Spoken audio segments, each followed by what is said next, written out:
A mãe de Santa Teresa do Menino Jesus. O retrato moral de minha mãe. A todos, salve Maria. Ótima dona de casa, nossa mãe formou tão bem Maria que esta foi capaz de substituí-la perfeitamente quando ela nos foi arrebatada. Se lhe repugnava o desperdício, nada poupava ao entrar em jogo nossa educação e bem espiritual. O dinheiro não é nada, afirmava ela, quando se trata da santificação e da perfeição de uma alma.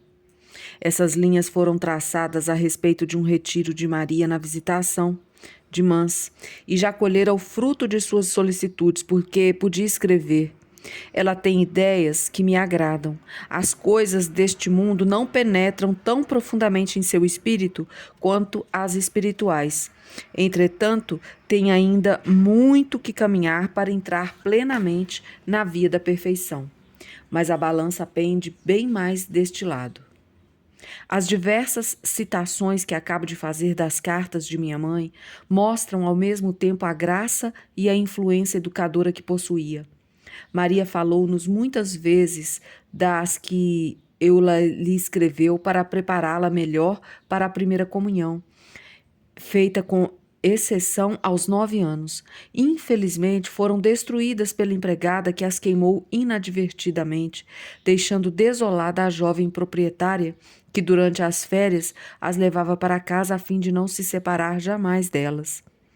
Foram conservadas as cartas, muito mais numerosas, dirigidas a Paulina, que ficara sozinha no internato durante 2 anos. Eram as delícias, não só da menina, mas ainda das mestras que lhe declaravam: nenhuma aluna recebe semelhantes cartas de uma família. Gostavam de lê-las à comunidade. Todas nós amávamos nossos pais com ternura e respeito indizíveis. Nunca vi em casa alguma de nós dizer-lhes uma só palavra desrespeitosa ou simplesmente familiar.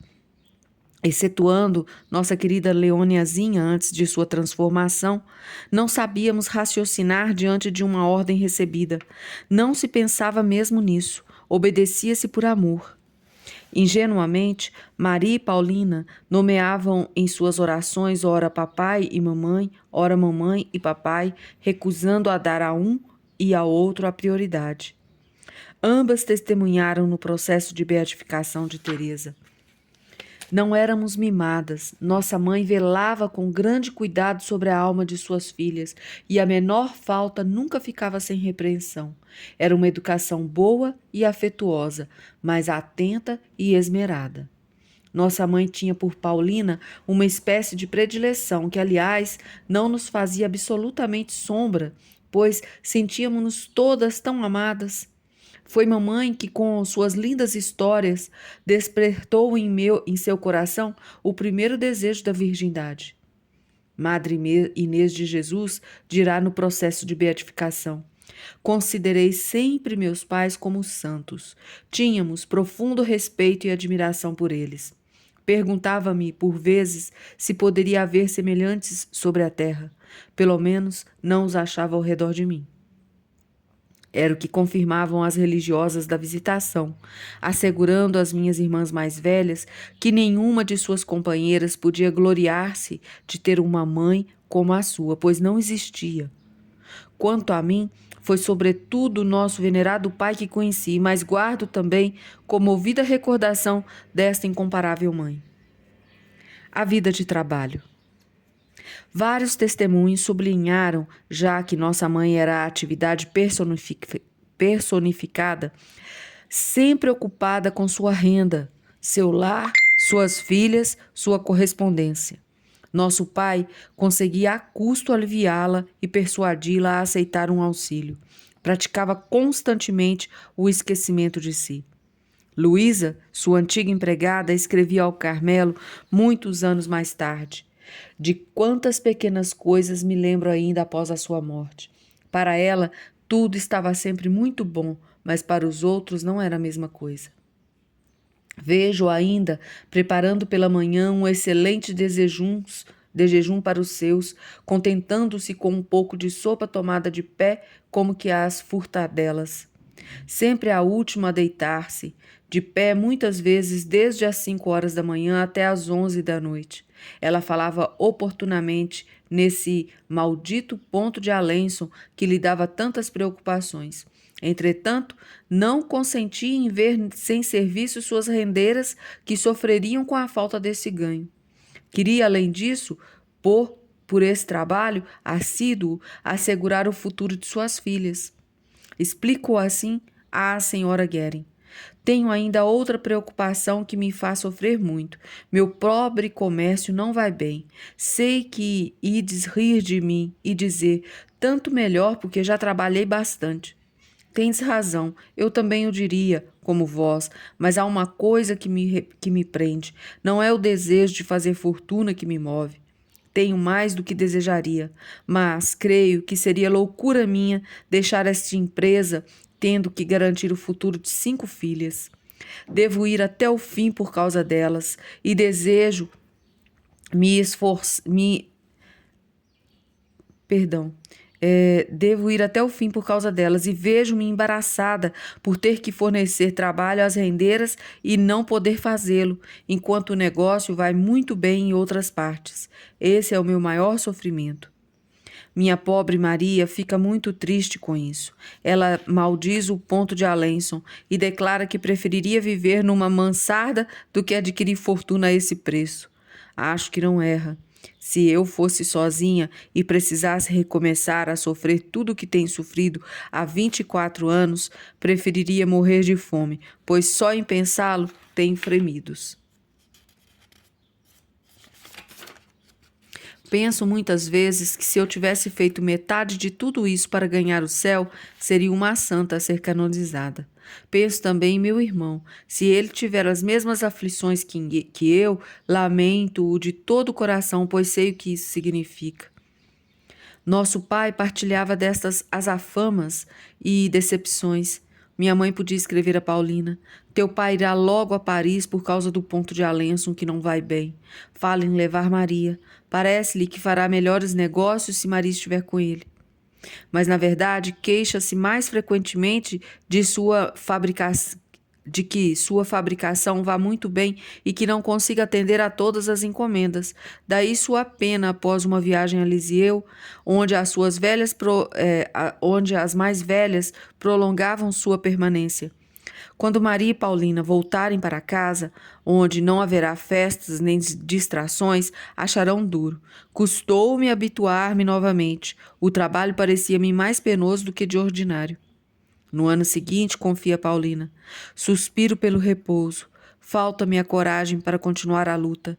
Sinto necessidade de recolher-me um pouco para pensar na salvação que os embaraços deste mundo me fazem negligenciar. Deveria, porém, lembrar-me desta palavra da imitação de Cristo. Por que procurais o repouso se nasceste para o trabalho? Mas, quando esse trabalho absorve muito e não se tem mais a energia da juventude, não se pode impedir o desejo de ser livre dele, pelo menos em parte. Enfim, vivo nesta esperança. Todavia, se minha mãe tinha muitas preocupações, ela se reconfortava na oração e dizia convicta: Nosso Senhor, que é um bom pai, nunca dá às suas criaturas mais do que elas podem aguentar.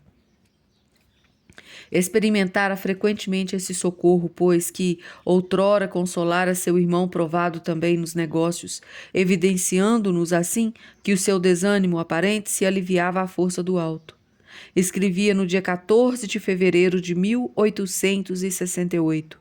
É preciso ter coragem e não te preocupareis. Quando comecei meu comércio do ponto de Alençon, eu era assim também, a ponto de ficar doente. Agora sou bem mais razoável. Preocupo-me muito menos e resigno-me com todos os aborrecimentos que me advêm ou podem advir. Digo que é nosso Senhor que o permitiu e depois não penso mais. Observará um pouco mais tarde. É sobretudo com coisinhas que me embaraço mais. Quando se trata de uma real aflição, fico muito resignada e espero com confiança o socorro de Deus. Seu caráter otimista transparecia nestas linhas escritas alguns meses antes de sua morte. Não tenho motivo algum para alegrar-me vendo o tempo correr, mas sou como as crianças que não se inquietam com o dia seguinte. Espero sempre felicidades.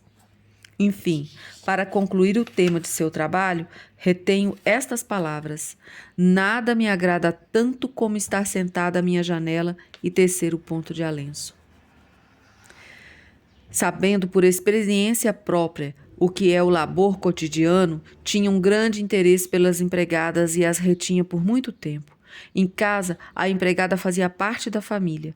Assim, quando se tomou a resolução de despedir aquela que prejudicava Leônia, a pobre moça chorou tanto que obteve licença de ficar para cuidar de mamãe, cuja doença progredia espantosamente. Numa carta a nosso tio Guerin, mamãe resume a sua concepção social a respeito dos empregados. Não é sempre o avultado salário que assegura a afeição dos criados. É preciso que sintam-se amados. É preciso testemunhar-lhes simpatia e não ser duro demais para com eles. Quando têm uma boa índole, é certo que servirão com amor e devotamento.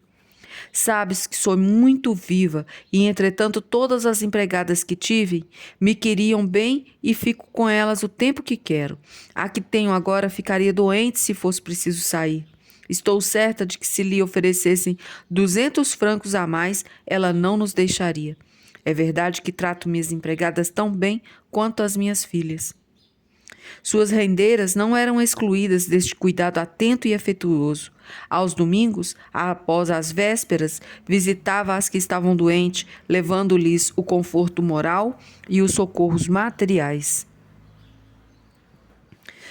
Vamos terminar por aqui hoje mais uma parte sobre essa santa alma, o retrato moral da mãe de Santa Teresinha do Menino Jesus. A todos, salve Maria.